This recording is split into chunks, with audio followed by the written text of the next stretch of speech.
शिरूर तालुक्यामध्ये आज एक धक्कादायक घटना घडली। शिरूर तालुक्यातील शहरामध्ये एका मातेची प्रसूती खरं तर रस्त्यावर झालेली पाहायला मिळते आणि याचमुळे सुरेगा सध्या खळबळ उडालेली पाहायला मिळते। मात्र ही प्रसूती होत असताना या ठिकाणी असलेले जे स्थानिक डॉक्टर आहेत त्या स्थानिक डॉक्टरांच्या मदतीने खरं तर आज 2 जीव वाचले आपल्याला पाहायला मिळते। ज्या सुनीता पोटे डॉक्टर आहेत त्यांनी खरं तर या 2 जीवांचं खरं तर 2 जीव तुम्ही वाचवलेत। काय सांगाल नक्की काय? खरं तर खरं तर सकाळी 9 वाजता मी माझ्या रुटीन ओपीडीला बसलेले होते। त्यावेळेस मला पत्रकार दरेकर साहेबांचा फोन आला की निर्माण प्लाझाच्या तिथं एक महिलेची डिलिव्हरी झालेली आहे आणि अर्जंट तुम्ही या। मी दुसऱ्या मिनिटाला तिथं पोहोचले। मी जेव्हा पोहोचले तेव्हा सुप्रिया रस्त्यावरती झोपलेली होती आणि तिच्या हातामध्ये तिचं बाळ होतं आणि ते बाळ रडत नव्हतं।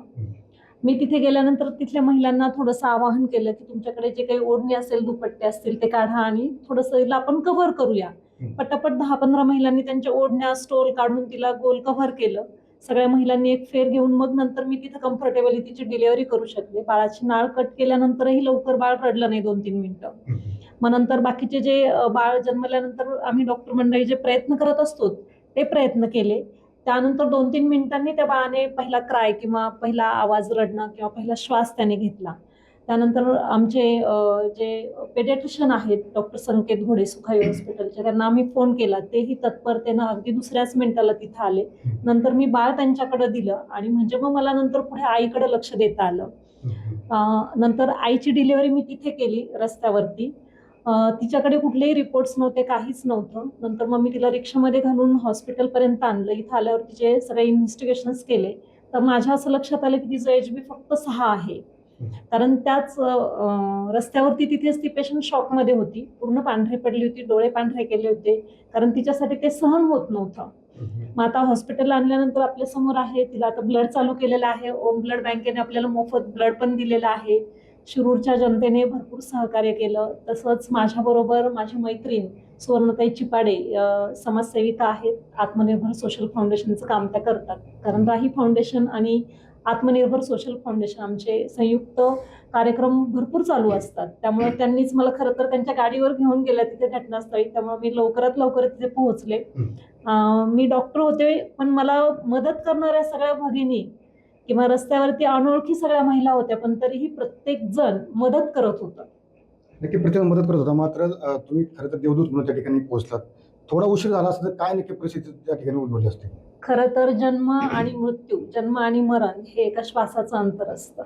जन्माला येताना पहिला श्वास खूप महत्वाचा असतो आणि जातानाचा शेवटचा श्वास हा पण महत्वाचा असतो आणि ह्या दोन्ही प्रसंगी डॉक्टर हे खरं तर देवदूताचंच काम करत असतात आणि प्रामाणिकपणे जर ते डॉक्टरांनी काम केलं तर 2 जीव नक्कीच वाचू शकतात।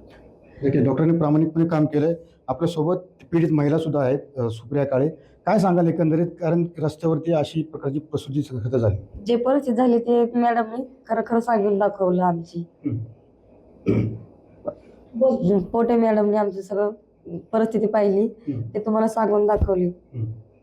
खरं तर तुम्ही सरकारी दवाखान्यामध्ये गेला होता का? काय एक ठिकाणी तुम्हाला उपचार मिळाले सरकारी दवाखान्यामध्ये? काय परिस्थिती अनुभवली? आम्ही 2-3 दिवस पूर्वी गेलो तेव्हापासून पोटात दुखत आहे। आम्हाला काही तिथे घेतलेलं नाही, चिठ्ठी देऊन आम्हाला पाठवून दिलं। पण रस्त्यावर जे काही आमची परिस्थिती घडली त्याची मदत देवावानी पोटे मॅडम उभा राहिले। सरकारी दवाखान्यामध्ये तुम्हाला काय घेतलं? आम्हाला घेतलं नाही, आमच्यापाशी काही रिपोर्ट नाही, काय नाही। तुम्ही प्रायव्हेट मध्ये जा म्हणले आम्हाला। रिपोर्ट का नाही तुमच्याकडे? कारण आमचे फाडलेले होते, घरच्यांनी सगळं मारलेलं होतं आम्हाला। घरच्या भावाने मारून मला मारून घराच्या बाहेर काढलं, आईपाशी राहून दिलं नाही डिलिव्हरीला। त्याच्यामुळे त्यांनी फाडून जाळून टाकितलं माझ्या गरिबांच्या मदतीसाठी सरकारी दवाखाना आहे, तुम्ही सरकारी दवाखान्यामध्ये का गेला नाही? गेलतो आम्ही, आम्हाला घेत नाही ते। काय घेत नाही ते आम्ही काय सांगू शकते, गरीब आहे आम्ही। म्हणजे गरीब आहे म्हणून तुम्हाला डावलले गेले सरकारी दवाखान्यात का त्या ठिकाणी तुम्ही गेला नाही? काय नक्की? 2-3 दिवस झालं आम्हाला काही त्यांनी घेतलेलं नाही। मग आम्ही तिकडे अजून चाललो होतो तर रस्त्यात माझी डिलिव्हरी झाली। आम्हाला चिठ्ठी दिली त्यांनी, इथं नाही होणार म्हणून। ऍडमिट का केलं नाही तुम्हाला त्या ठिकाणी? कारण आम्ही काय सांगू शकते त्यांनी का नाही केलं।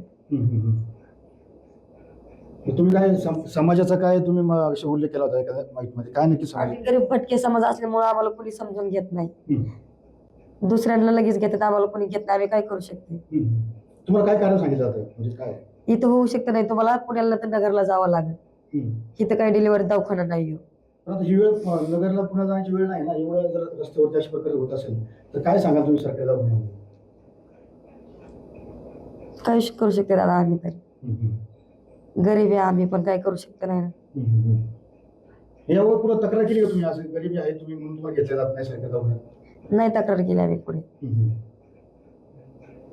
नक्कीच ज्या पद्धतीने पाहिलं की खरं तर अशा प्रकारची जी घटना आहे आज शिरूरमध्ये घडलेली पाहायला मिळते, कारण की हे एक पारधी आदिवासी कुटुंब आहे, गरीब घरातील कुटुंब आहे आणि यांना सरकारी दवाखान्यामध्ये घेतलं गेलं नाही असा आरोप कुत्र्यांनी केलेला पाहायला मिळते. मात्र एकंदरीत आज ज्या पद्धतीने डॉक्टर असतील, खाजगी डॉक्टर असतील यांच्या मदतीने, त्यासोबत शिरूरकर असतील यांच्या मदतीने खरं तर आज 2 जीव या ठिकाणी वाचलेला आपल्याला पाहायला मिळत आहे. किंवा अभिषेक स्वामी सुरू TV मराठी, शिरूर, पुणे.